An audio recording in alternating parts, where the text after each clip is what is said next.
Hi, I'm Dana Lynn. I'm a registered dietitian who specializes in behavior change. And today I want to share 5 little known tips that can help with weight loss, weight management, just overall health. The dieting industry is set up to help people lose weight initially, but it's not real great about helping people keep that weight off and just looking at our overall health. So let's dive in. So, tip number one has to do with that whole thing around calories in and calories out. You've probably heard that as long as you're eating fewer calories than you're burning, you're going to lose weight. It's super easy, right? The problem is, yes, this can work maybe the first time, but our bodies are really, really good at not letting us starve to death. So, it actually can end up slowing down our metabolism. The slower our metabolism, the harder it is to lose weight. What's actually happening there is when we undereat and overexercise, our body tends to start to lose muscle mass. That muscle mass is important for weight management. The more muscle we have, the higher our metabolism. So, as we lose weight rapidly, we tend to burn through that muscle. And that's why, after that unsustainable diet, because our body doesn't like to be starving and there's food everywhere around us, right? So, it's not sustainable. Once you go off it, that's why that weight comes on, and usually then some, right? It's because of that lowered metabolism, because of that muscle loss. So, really important that we're not just looking at expending more calories than we're burning. Yes, there's definitely a balance there that we need to find, but we don't want to overdo it, which I think a lot of people do. So, the other thing that the calories in and calories out doesn't take into account is quantity and quality of food. So, what I mean by this is when we eat real foods from the earth that are high in fiber and they're like lots of plants, our body is really great at knowing what to do with that, and it makes it a lot easier to lose weight for a couple reasons. So, say for example, it's lunchtime and you go to McDonald's and you're trying to be good, so you get a small cheeseburger and a small fry instead of large. Maybe that's like 500 calories, which is fine for lunch. But because it's such a small amount and it's not really giving you any nutrition or fiber, you're going to be hungry really soon after. That's when then the snacking starts happening, or maybe at dinner time you end up overeating. So that's different than if you were to have a lunch of like a bunch of vegetables, maybe a large salad. Your starch is coming from sweet potatoes. You're getting your protein from maybe like chicken or fish or beans or something like that. You're getting so much fiber, a nice balanced meal. This is going to help you stay a lot more satisfied for a lot longer. Plus, you're giving your body the nutrients it really, really needs in order to have a healthy metabolism. So, it's not just about calories in and calories out. Where those calories coming from matters a lot. Which kind of leads us to tip number two, which is beware of diet foods. You really want to try to steer clear as much as possible from anything that's labeled diet or fat free or sugar free. All of these foods have been augmented in a way to make them still palatable, like so that you still want to eat them. And in order to do that, like for example, say you get a fat free salad dressing. That fat is very tasty. So when they take that out, they have to put something else in there that's going to make you still like that salad dressing, so you keep buying it. So they usually load them with sugar. Or if you get something that's sugar free, like diet sodas or sugar free anything, jello, yogurt, any of those, they make them sweet by using artificial sweeteners. I'm going to make a whole video on artificial sweeteners because there's so much to unpack there, but I think it's really important to just keep in mind that those artificial sweeteners are actually not good for us. They don't help with long-term lifestyle, or they don't help with long-term weight loss because they actually increase our cravings for sweets. They mess with our gut bacteria in a way that actually affects our insulin and other hormones. So there's a lot of reasons we want to not be dependent upon those artificial sweeteners. So beware of those diet foods, beware of the sugar-free, the fat-free, all that stuff. They usually also add a ton of chemicals to it to make it taste good and shelf stability and all that stuff. So we want to try to aim for real food whenever possible. We are human beings. We are made to eat real food. The more of these processed foods we eat, the more we are seeing the effect it's having on people's health, people's weight. So see how you can start to shift towards eating more whole foods as they come from the earth. You could pick an apple off a tree, right? You can pull a carrot out of the ground and eat those. Those are what we want to be eating more often. Not 100%, but just more often. So let's talk about tip number 3, which is all about meal timing. So it's not just about what we eat either, it's about the timing of when we eat and where we want to kind of focus on getting most of our calories.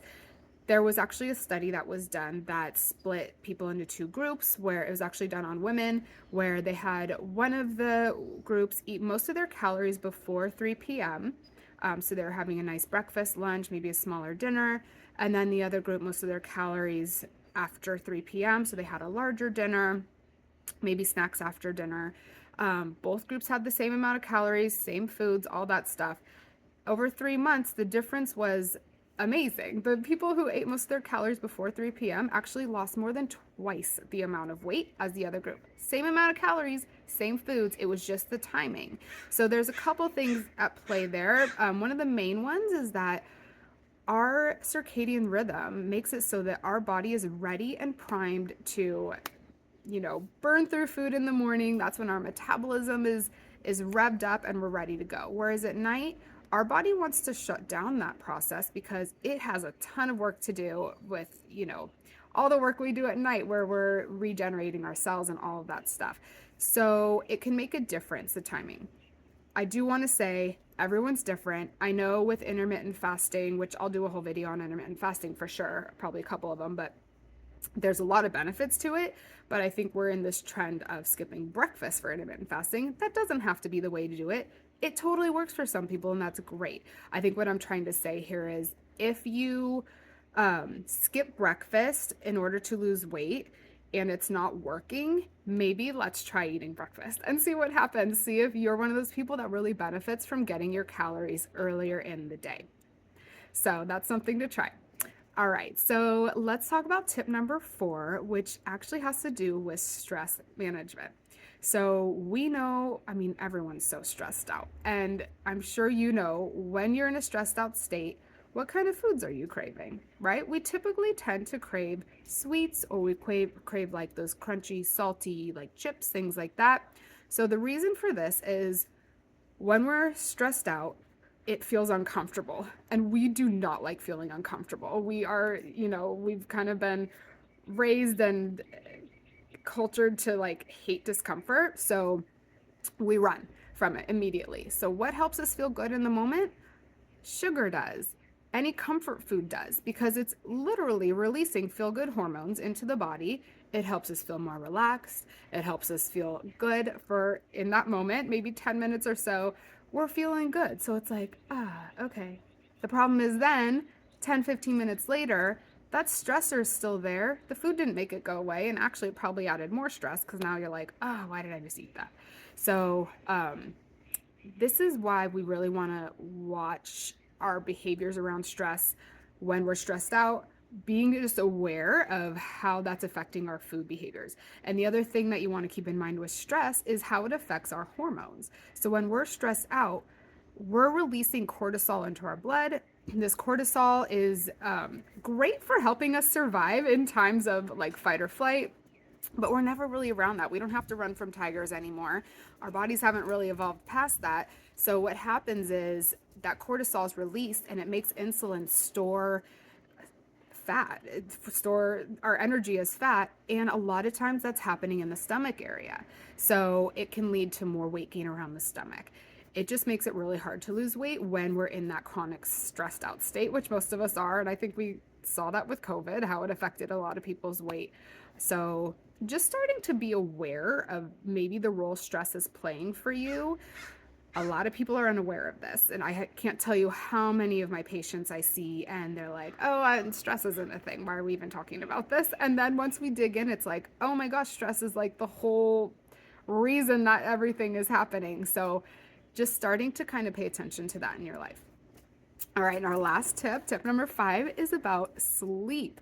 So I know it's the last one, but it probably should be the first one. It's so foundational for all the other pieces for a lot of reasons. So we need to be getting 7 to 9 hours of sleep each night. And I know there's those of you out there that are like, I don't need that. I'm good off 5 or 6. And it's like, okay, maybe there are certain unicorns out there that are, but honestly, most of us need 7 to 9 hours of sleep in order to function optimally. Um, why does this affect weight? Well, there's a number of reasons. One of them is, again, going back to cravings. When we are tired, we're low on energy. What gives us energy? Sugar. So, and carbs, and simple carbs especially. So, we tend to crave those simple sugars, simple carbs, which does give us some energy in the moment, right? It gives us a rise in our blood sugar. But then what happens is we tank from that. And now we're still tired from not sleeping, and we're tired from having this drop in blood sugar. So we go and grab more sugar because that's going to give us energy. And it's just this roller coaster ride that we go on, and it's not giving our body nutrition. It's leading to weight gain and messing with hormones and all of that stuff. So that's one of the reasons we want to focus on sleep. And another one is how it affects our hormones.